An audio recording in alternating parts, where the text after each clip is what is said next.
You're listening to the Foreign and International Medical Graduate Show, a podcast to inspire physicians in the process of immigration to the United States and access to graduate medical education.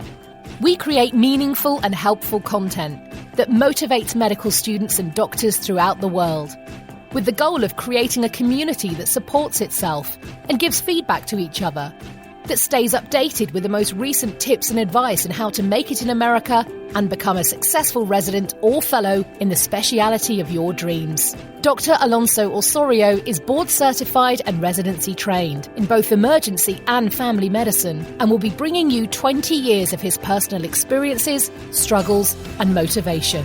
We'll be chatting with people like you to talk about the lessons they've learned along their personal path, how to make an impact, and how we can all benefit from it. Also, we'll analyse the current resources available and how to benefit from them. Thanks for joining us. Please enjoy the show. Hello, superstars, and welcome back to the Foreign and International Medical Graduate Podcast. And as I said already, now OsorioMD.com. The podcast continues to be the core of our discussion, and we continue to grow. So thank you so far for downloading 13,500 plus times all over the world. I really thank you for that, and keep sharing, keep listening.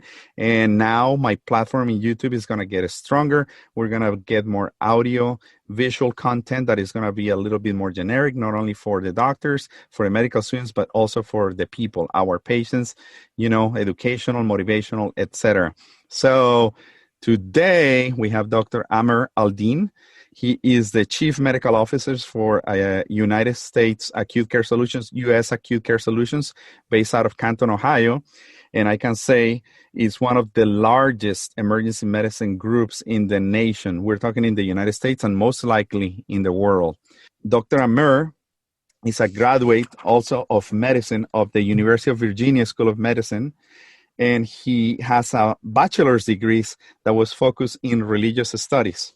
Despite the fact that he didn't go on to become a professor in religious studies, and had a significant discussion about this with his father, who is an Indian Pakistani family immigrant to the United States. They had a conversation. I don't know how long this lasted or how it took on, but led him to become a doctor of medicine. And after that, he proceeded to choose emergency medicine as the specialty of his choice. And he attended Northwestern Medicine in Chicago, Illinois.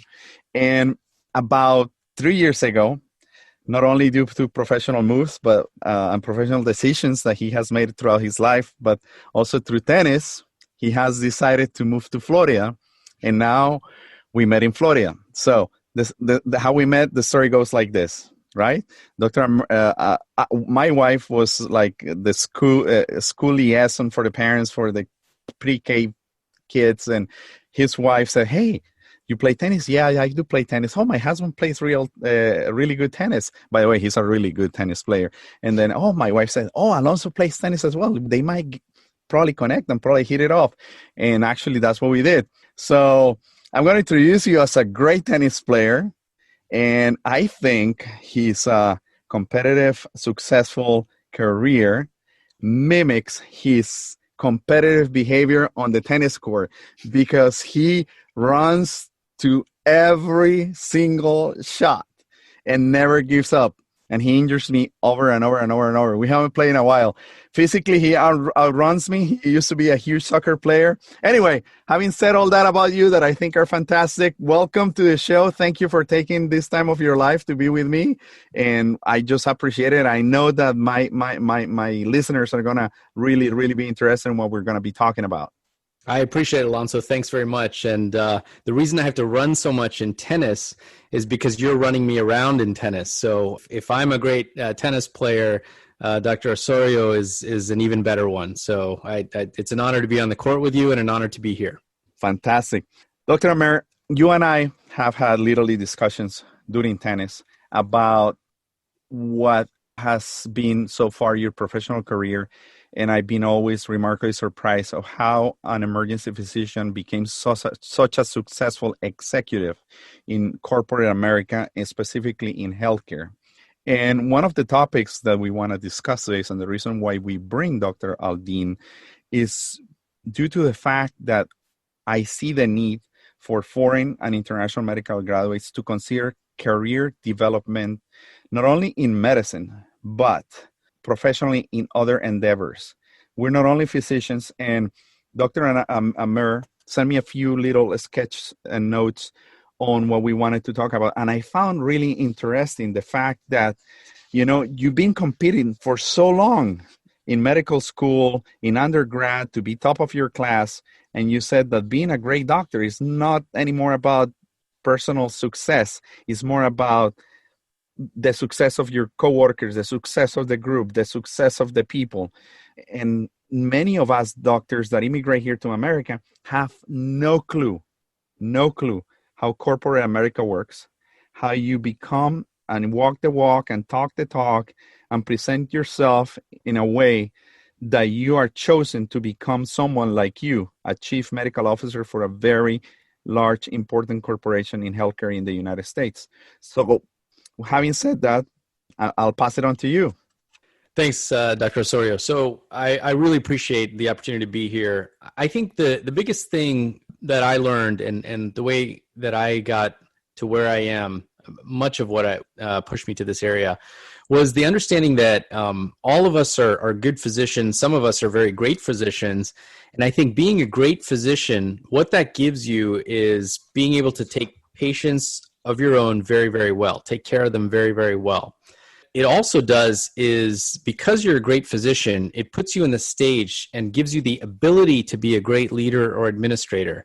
But what I want to stress to you here is that while being a great physician gives you the ability to be a great leader or administrator, it doesn't mean you're automatically a great leader or administrator.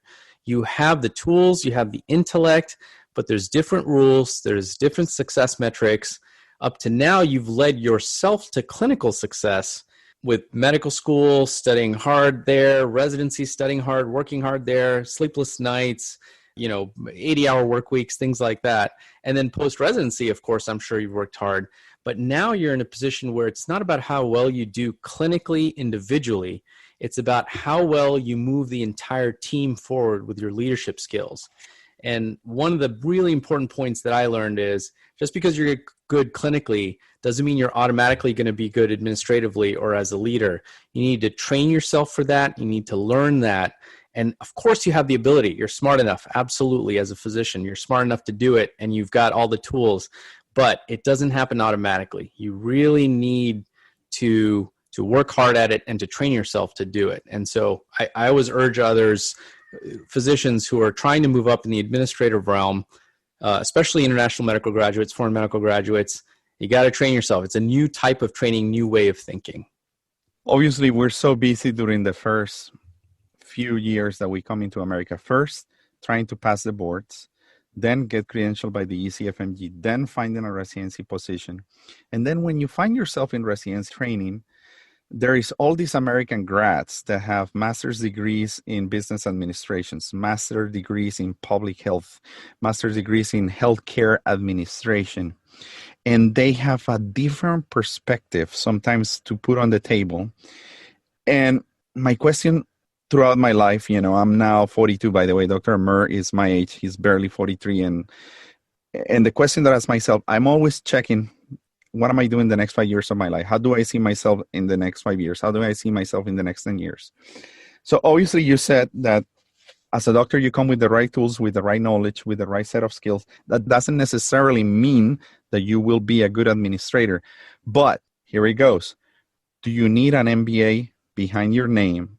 Or do you need the College of Physician Executives initials behind your name to prove that you can be a good leader, administrator in corporate America and in healthcare? It's a great question. I hear this asked a lot. I think the answer to the question is no, but. And the but is that pursuing an MBA, pursuing a fellowship in the ACHE, these kinds of things, it's not the letters themselves. It's really what you're gaining, what knowledge you're gaining with those courses, with those certifications, with those degrees. So if you want to get higher up in administration, learning that material you can either do by yourself or with mentors and self-study, or you can do it in a structured way if you have the time, the energy, frankly, the money these days because of how much MBA programs cost. Certainly those programs will teach you those skills. They're not necessarily enough to teach you everything, and you can get it outside of that. I personally do not have an MBA, but several of my excellent colleagues do. I see the strengths of an MBA, certainly.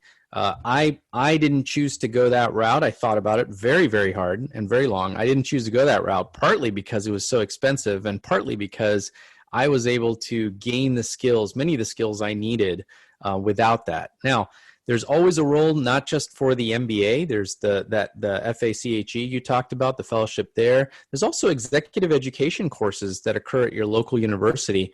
Those can be very helpful, much more cost effective.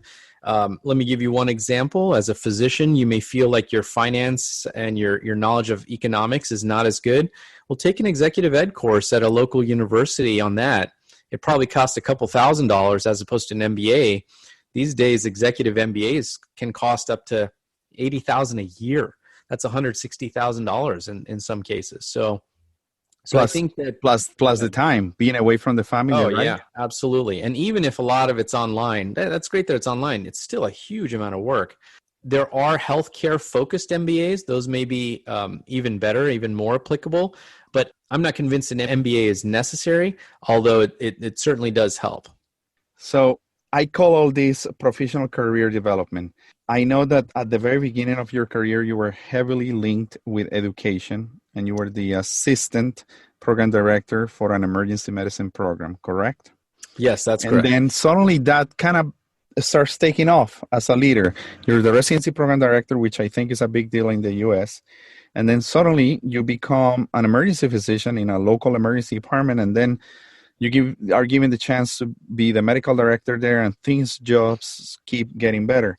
So this professional career development happened spontaneously. Did you see yourself in this position? Did it go along with your personality? Did you find a mentor? Somebody pointed at you, your wife, your father? Hey, Amer, I think you could be a great leader in medicine. How that spark was created? Yes to all of the above. I think a lot of it is being in the right place at the right time. I was in residency education. I was the associate residency director. At one point, I asked myself, do I want to be a full residency director? And I kept answering myself, no, I didn't want to do that. And then I thought, well, if I'm not going to be a residency director, why am I the associate residency director? I should move into administration operations. And so I did. I think one of the things that taught me, that initial move, was it's okay to change. Change is good. It feels uncomfortable, but that's okay. And then the next change was even bigger, which was, okay, I'm in academia. I was an educator, to a certain extent, a researcher. And one of the things I learned was I really like the operations. I like the admin. I like the management piece of it. But academia didn't afford the options, at least not Northwestern at that time, didn't afford the options to really move up. And, one of my best friends was the medical director at Northwestern, and he was younger than me. And I thought, wow, I'm not moving up there. And Northwestern was a great place. I loved it, but leaving it was the best professional decision I ever made, because I put myself in a position to challenge myself, to put myself as the medical director and chair of a community emergency department coming out of academics. And the lesson that I learned there, first of all, it kicked my butt. It's not easy. I learned a lot, and I had to learn quickly, and I made lots of mistakes, and I didn't do as well as I could have or should have. But gosh, it was the right move. I think taking risk and seizing opportunity to move up puts you out of your comfort zone. And for too long, I think it's because of our training. We're constantly in school, right? As physicians, constantly in school. We finally get to our attending job and we're like, all right, let's just sit for a second and not do anything. That's great. That's a good feeling to have. The problem is you can very quickly become into a place you can't get out of, you can't change from, and you can't develop. And so I challenge you to challenge yourself, to go and take those risks, try that new thing, serve on that committee, do those things. That's the only way you can move forward. It's not by being comfortable. It's by being uncomfortable. And I think personally, that's what I have found the difficulty of finding the balance in between family life, administrative life, and clinical medicine. I think I love my daily practice of emergency medicine, and I know that you still practice clinical emergency medicine. You still do your shifts because you like it, obviously, and it keeps you in contact with the people, keeps you in contact with the patient, keeps you in contact with the situation of the workers, the working bees. But for me, the struggle is balancing the amount of money that you get paid well clinically versus the amount of money that you get reimbursed with your stipend for administration.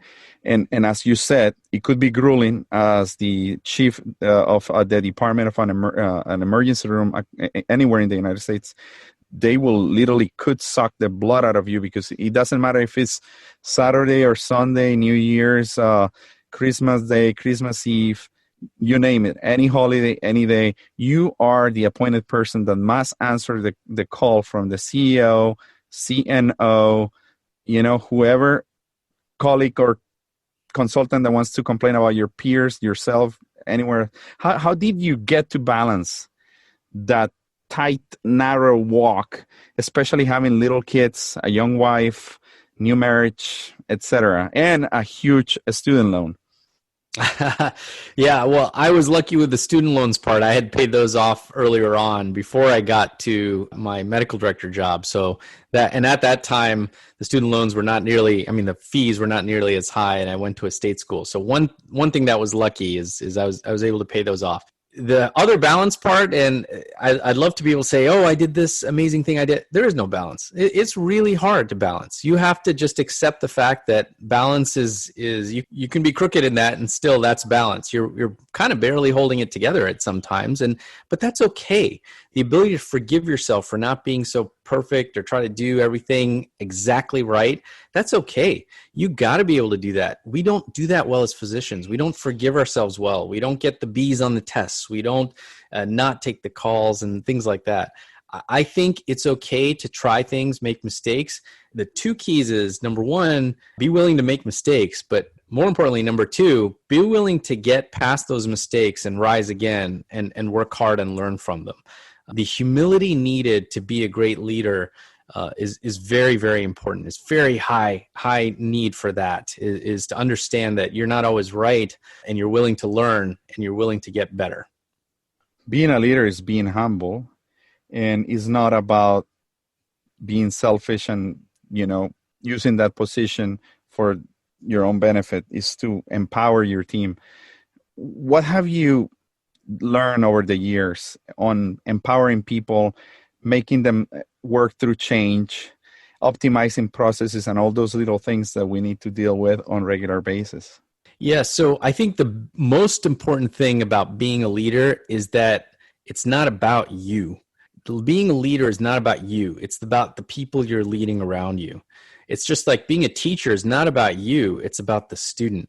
Being a physician is not about you. It's about the patient. So if you understand that being a leader is about those who work with you, for you, follow you, things like that, then the entire situation is made easier because you understand your focus. You do better when they do better. You're a better leader when those around you are working with you and for you do better. So you have to have that mentality. It requires a great deal of self-awareness. A lot of people don't have it when they start, and they get it later on.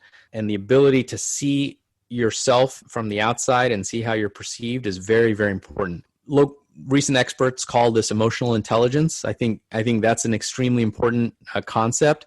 It's stuff you don't really learn that much about yourself in medical school and residency. But I got to say, of all the things I ever learned since I joined, at the time it was EMP, now it's USACS, that's been the most important to me, and the most fulfilling and the most developing is learning who I am and who I am as a leader, how I'm perceived, and how I need to be better than I was. Tell us about perception. You said how you're being perceived. Obviously, you're Dr. Amer Aldeen. You're a husband. You're a father of 3 beautiful young girls. You're a tennis player. You carry yourself a certain way. What's about perception in America? Tell us about that, because many people said, Alonso, it's about how you are being perceived. Yeah, I think you have to understand that the way you see yourself is not the way everyone sees you. I think that understanding that point and understanding that you're not all right about how you see you, and they're not all right about how they see you. So the truth lies somewhere in between. It's very, very easy to do that second part, to understand, well, they don't really know me. They don't know who I am. That's easy. It's really, oh, I don't really know me. I don't know who I am. I don't know what I look like to others. It's like when you listen to your voice on a voicemail, you're like, do I sound like that? When you see yourself in a picture, like, gosh, do I look like that? Yes. It's the same thing in meetings and administrative circles. And believe me, putting a microscope on yourself is very difficult, but it's so necessary to move forward. I think that's one of the most important parts of being a great leader. And it's not something you're taught as a physician. But again, the ability to be humble, the ability to do things well is part of being a great physician. And so we have the tools. One of the things that I think makes you successful, and take it as a compliment, I think you're a great communicator. I think, obviously, since you're a very fluent English speaker, despite the fact that you weren't born in Canada, you're extremely fluent in English, not like me, that I have an accent. I think that gives you an advantage because you can really manipulate the language. And I have to really watch myself on how I say things, where they come from, the accent attenuation, and so people perceive the emotion behind the language really well. So you're a great communicator. I know you're a huge also speaker across what we call the speaker circuit across the United States, specifically with the Center for Emergency Medicine Education. I know you go across the nation. You have the hard course specifically that you teach with one of the most world-renowned speakers in cardiology, Dr. Amer, who I respect very much so, and you're one of those. You have several books with your name on it that are about reviews and questions and answers in emergency medicine, and hundreds of articles behind your name. I mean, your resume is rather impressive. I mean, you're only 43. How did you get here? What did someone see on you? What do you think was the things that someone saw in you and said, Dr. Amer Aldeen, I think you're the person for the job, because your performance over the last 5 years has been consistent. You brought the metrics of this department from here to there. What was what they said? I don't know if there was ever that conversation or that moment or that mentor that told you that you were the right chosen person for the job. Yeah, I appreciate that. Thank you very much. And I wouldn't compare myself to Matu. But you work along with him. I do. Yes, actually, I'm equally starstruck as everyone else when I meet Amal Matu. I get to spend time with him at the hard course, and I get kind of nervous. It's weird. It's like he's like a nerdy superstar. It's awesome. But yeah, I don't know that people singled me out and said, you're the person. I don't know that anyone really does that. I think you have to do that to yourself. I think you kind of have to say, I sort of said to myself, oh, why not me? What does anyone else have that I don't? And the fact is, the difference between those who have done things and those who have not yet done things is that you just haven't done things yet, and it's time to do them. So I focused on accomplishment and getting things done much more than I focused on what it made me look like or how I wanted to be perceived about something. I really focused on the doing. I sort of parallel it to the tennis court. I might not be able to hit the ball as hard as you. I definitely can't, actually. Alonso hits the ball very hard on the tennis court. By God, if I can't hit it as hard, I'm going to run as fast as I can to get to it. And so that's how I carry my emergency medicine abilities and successes too, is I'm just going to run as fast, as hard as I can. And if I get it done, I get it done. And it's great. And then I don't punish myself too much for the mistakes when I don't get them done. Because believe me, you trying to get something done, not being able to do it, you can forgive yourself a lot easier than if you never tried in the first place. That's to not have tried is the problem. So I think the why not me and do your best at something, that's really key. I sort of compare this to advice I give to more junior folks who are learning, and that is that when you're trying to join a committee or something like that, just remember the word committee has the word commit in it. You have to commit to the committee. You got to go to the meetings. You got to go do the work. When someone says, oh, we should really do this, you should say, I'll do that. I'll volunteer for that. This is a bit of advice I got from my residency director, Dr. Jamie Collings. She used to say, when you go to a committee, what do? You volunteer for work. Is anyone going to pay you for it? No one's going to pay you for it at first. But if you do work consistently, if you volunteer for work, if you get it done, and then you get something else done, then you get something else done, and it builds on that. And suddenly people start seeing the value in that. So you go from volunteer work, accomplishment, multiple accomplishments, and someone's like, hey, we should pay you for that. And suddenly that's how you build your career. I parallel this to the question book, the review book that myself and my colleague, Dr. Rosenbaum, in Wake Emergency Medicine Physicians, he's a friend of mine from medical school, actually. And he and I wrote this review book on emergency medicine board review questions. And you know how we wrote it? We used to test each other by writing each other questions. Wow. So he and I were at the same time in residency in Chicago. He was at Cook County. I was at Northwestern. And we used to say, hey, let me write you 10 questions. You write me 10 questions. This is how we'll study for the boards. And at one point, we're like, hey, wouldn't it be funny if someone offered to publish these questions? And then we laughed about it. And then I ran randomly to a guy who worked at Lippincott Publishing, Wolters Kluwer Publishing. And we got to talking. I said, yeah, this idea. And he said, oh, let me know. Let me know how it goes. We started writing more. He contacted us again, and that was it. So it's because we wrote the questions without any thought that, oh, I'm gonna get this published. I'm gonna do this. We did the work that we knew was needed to be done. Later, people will award you for it. So foreign medical grads, international medical grads, medical school, you do the same thing. You do observerships, you do research, you follow an attending for months, weeks. You sacrifice yourself, you put in the effort, not expecting anything in immediate as an immediate reward for it. Eventually, obviously, there is a goal that you want to accomplish, but I would say that what you have said is the most critical thing. I'm going to give an example of a personal mistake. I was meant to go bi-monthly to the Code Blue meetings, and 1 month I happened to forget about it. I didn't put it on the schedule. I skipped the meeting, and rather quickly I escalated to my supervisor that I had not attended the meeting, but they were just wondering if that they really wanted the input of the emergency department in the meeting and how crucial it was for me just to be there to give our perspective on how we felt about how we ran the codes for the department. And seems to be something so trivial, but if people are expecting you to be there, you better be there. And believe me, in America, you must be there. If I had to learn that the tough way. Sometimes with my Latin American Colombian mindset, it's a little tough. Sometimes I used to joke about Colombian Standard Time, CST, not Central Standard Time. And that's true for my culture. It doesn't mean that it happens to everybody. My father is very anal about being on time, but we're very relaxed people. And once you touch the grounds of the United States, oh Lord, you better show up, you better perform and commit, right? That's absolutely right. And I don't think that the not being on time stuff is specific to Colombian culture or Latin American culture. Those of us who are Indian and Pakistani understand that there's something we call Desi Standard Time. The word Desi is a kind of a catch-all term for this Indian subcontinent. So Desi Standard Time means a little bit late.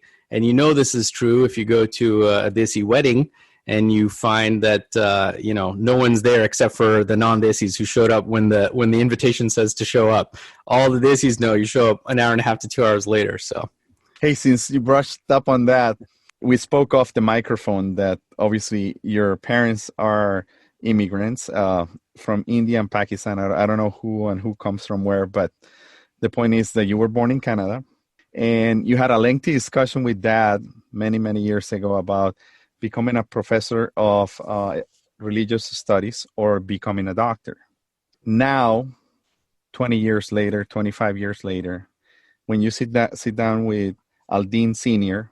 and you have this conversation and he sees your resume and how far you made it in life, what's his thoughts on that discussion? Does he say, hey, I told you were going to be right? Yeah, no, he definitely pats himself on the back for that one. I think it was a great conversation actually at the time, and I can't thank him enough for that conversation. He used to say, do something of value to the world. That was his biggest thing. Don't sit and write books that no one's going to read. Do something of value to the world. Take care of people. Contribute to the world. And you can do that much better as a physician than you can as a historian or a writer or professor. So that was his big thing, is contribute to the world. I think his advice is really important, and it really is the reason I do what I do. The mission of taking care of patients is really a contribution to life. And when you look at all the greatest physicians in the world, in the history of the world, Hippocrates, Galen, Ibn Sina, Maimonides, and Osler, you look at all at Blackwell, Virginia Apgar, these people didn't do it for title or accolades or anything. They did it because they knew it was the right thing to do. That's why they did it. They did it because this was the mission, is to care for patients. Those of us who have cared for COVID patients now, you know what I'm talking about. You all stayed when people were closing down stuff. You all stayed in the acute care setting. You all took care of patients. You all put yourself at risk. That's what the mission's all about. That's what the passion is. That's what the profession is. We exist for that. And that's why they call us heroes. It's not some slogan. It's a real thing. Two things.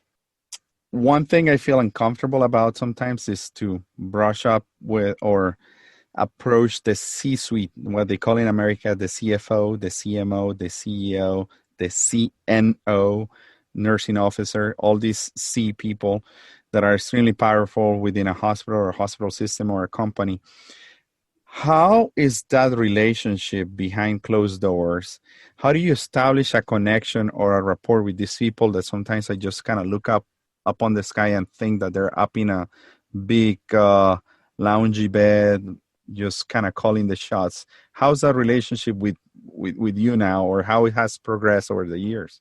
It's an excellent question. So there's no magic behind that C-suite level. It's not like there's suddenly this new level of folks that you can't approach, that are totally unapproachable. The fact is that they are highly skilled, highly organized people who have excellent personal skills as well. If you've ever met a C-suite person, they tend not to be mean or in your face. They tend to be very pleasant and nice, very smart, very highly communicative, and are able to absorb without letting, bouncing things off. So if they get negativity in, they tend to absorb it, or they tend to exude positivity back. Those are very hard to do. The way that I've approached meeting with any C-suite person, the simplest thing is, think about what a C-suite person does on a daily basis, and usually it's to deal with problems. They're usually trying to solve problems. Everyone comes to them with a problem. No one comes to them with, oh, hey, this awesome thing happened. That happens once every maybe 50 times someone talks to them. It's usually this problem, that problem, this problem, that problem. So let me challenge all of your listeners to say, the next time you go to a C-suite person and you're talking to them, try to bring not just a problem, try to bring a solution. Try to bring like 3 ideas for the problem that you have. The best way to move up in administrative circles is to not be a problem identifier, is to be a problem solver. So you have to identify the problem to solve it. So that's the first step. That's necessary, but it's not sufficient. So you want to solve the problem as well, or at least offer solutions to solve the problem. That's really important. And I think that's the difference between someone who's an experienced C-suite person and someone who's a bit of a middle manager, is that the C-suite person really takes ownership and accountability and tries to solve them. So ownership and accountability. And you and I texted back and forth that and you mentioned being an intelligent problem identifier is a colossal waste of talent. I think that phrase was beautiful, right on. So just bring me solutions, don't bring me problems. And if you bring me a problem, bring me a solution, right? Yeah, and unfortunately, what I see a lot with physicians who are not yet into that leadership step is that they're really smart people. So they're able to identify the problems and they're able to articulate them very well. The entire thing that separates a physician leader from just physician is that the leader thinks about the solution as well and is able to describe that as articulately, even if it's a potential solution, but is able to describe the solution as articulately as they describe the problem. And I think that is a very big step that you need to take. Emotionally, it's hard to solve problems. Organizationally, it's hard to solve problems that usually they're not easy to solve. But giving attention to the solution is more important than actually identifying the problem in the first place. Wow. And the second question that I have for you, obviously we spoke about personal development and in America and anywhere in the world, the resume is something critical. Having a strong CV resume is really critical. And Dr. Aldeen's resume is gorgeous. It's fantastic. It's thick. It's about 14 pages long. It's very well written. I can tell that it's been updated and kept the most up to date on every little thing that he has done, and that's extremely important. But how crucial is the CV for a foreign medical grad? I mean, it seems that we forget about it after we're done with the ECFMG certification, and then when you have to do it again, it's like going back to square one, and they don't know, we don't know what to do. How do you build something like this that is so beautiful looking? Yeah, so I appreciate that question. It's really important. This is advice I got from my former chair, who's actually the CMO of Northwestern Medicine right now. His name's Dr. James Adams. Extraordinarily smart guy, one of the greatest leaders I've ever met. And if you've ever heard him speak, you know what I'm talking about. His advice was, and he used to tell every resident this, I remember, put your CV on your computer desktop as a separate file. That way, every time you open your laptop or your computer, you see that file sitting there. And anytime you do something new, you have the chance to update it. I review hundreds, if not thousands of CVs every year for a variety of reasons. And what I notice right away is someone who hastily prepared a CV, A, either won't have it updated, or B, might have it updated, but will have tons of typos because they didn't update it in time or they didn't continuously update it. So I would say what you really need to do, put that CV file on your computer desktop, update it every time you do something new, make sure the document is free of typos, give it to an English major or something so who can look for those. So, you know, that really anal person who points out punctuation, grammar, give it to them and say, okay, you find all the errors in this and then get it back to me. And that way you can keep your CV updated and it grows without you having to put hours and hours at any given time. Every 5-10 minutes, that's all it takes to update it. Yeah, that's gold. And we have spoken about it to the foreign grads during the process of the application. And right now, their CVs are being looked at and they're getting ready for the interview. And by the way, I think we have the perfect, let me change the topic quick, the perfect layout and setting. Nice lighting for this interview, great sound, good microphone, quiet background, no interruptions, no distractions, very smooth, easy interaction, and we're trying to stay away from biases. So I think we have the right settings. So guys, remember, find yourself an awesome computer, a great microphone like Dr. Aldeen did, and a stable internet connection, and make it happen because right now it's rolling smoothly, and I'm really happy to be doing this with him. Also, over the years, you said that as a doctor, as a physician, as a person, we must become experts at something. Specifically for us, the general emergency physician, the internist, be good at something. Expand on that. Yes. So one of the things that we understand as generalists is we get to do a lot of different things, and we kind of like that. We like to be able to manage chest pain and manage abdominal pain and then manage a neuro complaint and then manage a fracture. That's what we do in emergency medicine. In primary care, it might be diabetes or hypertension, and suddenly it goes to, anorexia, bulimia, and then depression. As a hospitalist, you have your own set of things that you see. But generally, you are a generalist. You actually see a number of different things. What I will submit to you is that it really does help to be good at a lot of things. But if you can take yourself to that next level, I don't mean to the fellowship level. I don't mean be that expert. But I mean be as much of an expert as you possibly can as a generalist in some area of your clinical practice. I'll tell you what I did. And the way you do this, I think, is you know those patients and those chief complaints, when they come in, you get excited. You're like, oh, this is going to be fun.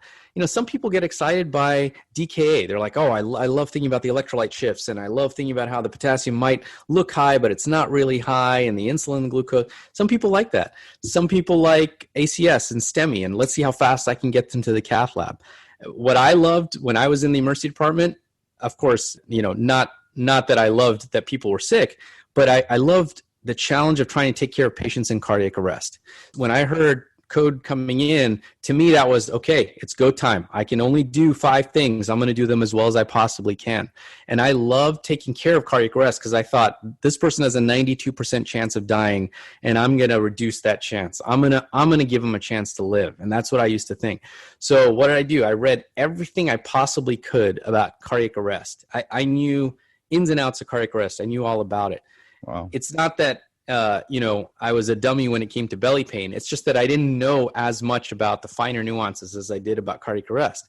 And eventually, once you pick that 1 or 2 clinical areas, you become an expert, and people start coming to you then with questions. Let's say you're the sepsis expert. They're going to want to know what lactate level mandates XYZ. Be that person. Be that person who's the expert in that thing, especially the thing that's important, and everyone will come to you for it. I always tell my emergency medicine colleagues, how many amazing lectures do you see on dermatologic emergencies, or ophthalmologic emergencies?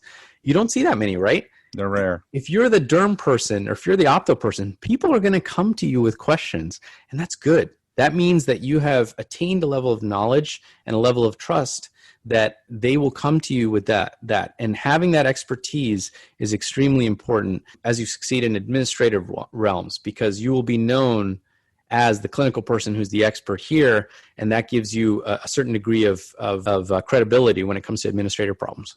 So as a leader and being part of the C-suite of U.S. Acute Care Solutions, how do people perceive you now when you work your clinical shifts? Do they look at you differently? Do they act differently around you because you are so quote unquote powerful inside the company? Do colleagues behave differently around you on the way they talk and what they say? Or you continue to see the same Dr. Amer Aldeen that you always have been, or has anything changed about your core? Oh, I'm sure it's changed. I'm not nearly as fast clinically as I used to be. I think I'm still accurate clinically, but I don't work that much anymore clinically. So I have in some ways transitioned to more of an administrative person than I ever was, less of a clinical person than I ever was. Whether people act differently around me, they probably do, but certainly I don't have the level of power that one might think. Our C-suite is relatively low key, and we're really not seen as the big bad leaders who can do XYZ. At least I hope not. I've tried to make myself as approachable as possible, and I do get emails from around the country from our 1,400 full-time physicians, from our 800 full-time PAs and NPs. I get emails, 5, 10, 20 emails a day asking me various questions. So I don't think I'm looked upon differently, but then, maybe I am. I don't know. Dr. Aldeen, and as an emergency physician and clinical fellow of the College of the Emergency Physicians, I obviously have a bias towards emergency medicine, but this is my personal perception of what I have seen and trending over the last few years, and here is what I see. Emergency medicine physicians are positioning themselves in leadership positions more and more and more. Why? Because I think we understand how the system works, how we relate to consultants. We deal with the nuances of the daily situations in the emergency room, the drama, the disease, the nursing interactions, the interactions with the C-suite in the ED. But I think the ER doctor has become the ideal CMO for a system because we really know how to take care of disasters. What's your opinion on this? Yes, I think emergency medicine docs are uniquely poised for this. There's a couple other reasons in addition to the ones you mentioned. Number one, we work in teams very actively. We're constantly in a team, and nurses are working with us, techs are working with us, paramedics might be working with us. You even have environmental who you're talking to, to get beds changed over, things like that. So we certainly have our pulse on the teamwork part of it, our hand on the pulse of the teamwork. The other thing we do really well, I think, and to a certain extent, hospital medicine does this well and critical care does this well, is we prioritize action. We don't look at 50 things you have to do and just do them serially. We look at 50 things we have to do and organize them in our heads for what's the thing I have to do now, then what's the thing I have to do next, then what's the thing I have to do next. That automatic prioritization that we have because of acuity is really important in administrative circles. The ability to indicate what is urgent, what is important, what is both, and what is neither.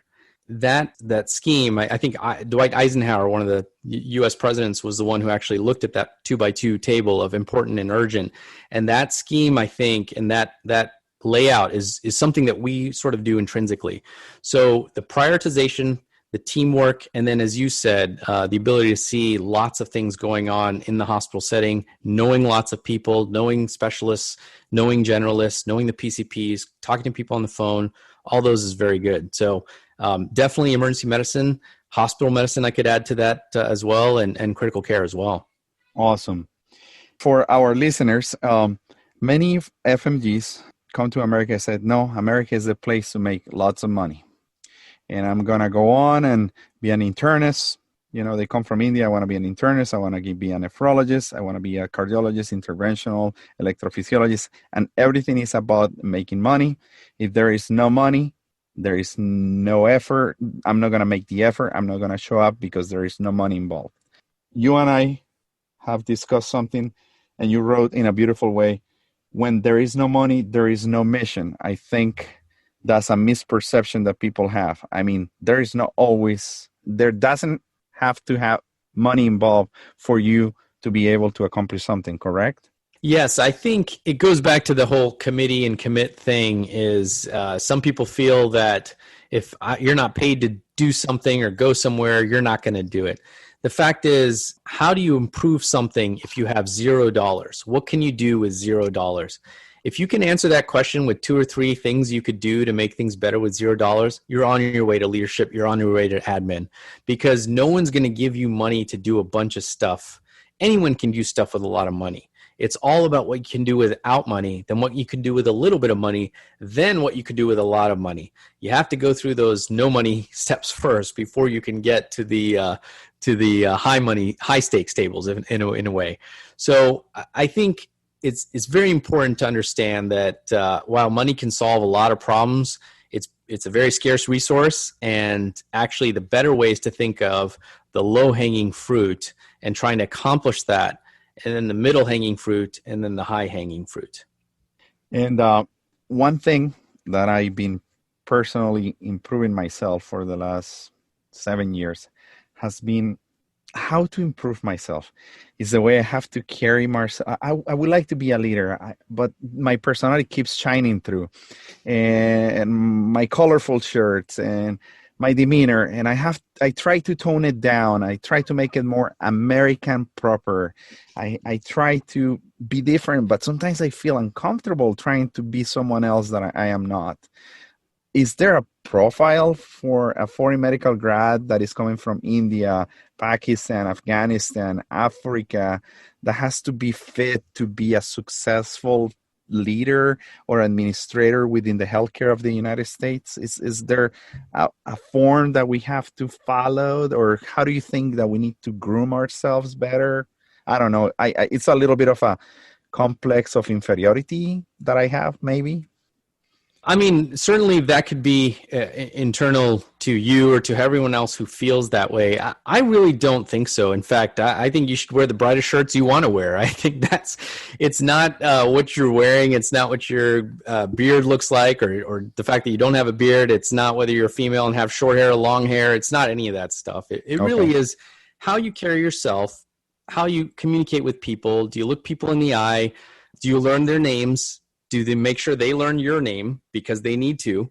Be nice about it, but make sure they learn your name, and be nice about it and make sure you learn their name, and do good work. I think medicine and healthcare really does favor merit, and it favors hard work, and it favors humility, and it truly is a meritocracy. So I have lived that myself. I'm not a traditional white male. I'm non-white, obviously, and that hasn't held me back. If I don't let it hold me back, I think a lot of that is in our heads. Okay. A lot of it is not. There is a degree of racism that occurs in every field, and that includes medicine as well. I would say it's not as overt in medicine as any other field, because hey, in medicine, we learn very quickly that, healthcare, taking care of patients doesn't really have, or shouldn't really have, colors. And physicians in all of history have taken care of, and all colors have taken care of all colors themselves. And the female physicians have developed, extraordinarily good leaders in recent times as well. So I really think that it has more to do with how you communicate, how you learn, how you internalize feedback, how you get better, than it does what you look like, what color you are, what gender you are, what your sexual orientation is, what your gender orientation is or gender identity is. That stuff matters, but it should matter to you personally, and you give your best foot forward when you're working professionally. Wow, words of wisdom. One last tip of advice that you would give to a doctor that says, okay, I want to come to America. I want to be an internist. Okay. But then I realized that practicing medicine in the United States is not what I expected. I want to go into administration. Let's just go for it. What would you say to that person? What can they do to target that? Yeah, I think a few things. Number one, figure out what it is about clinical medicine you don't like, and then understand, number two, that administration is solving problems. It's the ability to solve problems and not get upset every time you encounter a problem. And so if you're able to solve problems and able to look at yourself and grow and learn to solve problems, you'll do well. Remember that as a physician, you've undergone probably the hardest educational training of any other profession. I mean, there's others that are hard too. So I'm not saying we're the best, but certainly we're at least tied for the best. So I think that everyone has, if you're a physician, you've done the necessary work you need to do to succeed at a high level. The success in administration really is a different ballgame, which you have the tools to succeed at, but don't assume that you've already succeeded at it. Understand that there's hard work that goes into it. Those administrators who are non-physicians at the C-suite level, they are extraordinarily smart people who have worked really hard to get where they are. And that's something you have to do as well. So it's a different ballgame, but it's one we can play. So let's play it. Amazing. And so, Dr. Aldeen, it's been an hour of just wisdom and awesome personal life experience. And I want to finish it by asking you the following. What is the one thing that you remember and will never forget that was given as a constructive criticism and feedback to you that definitely potentially changed your life or the way you saw things around you? Yeah, that is a great question.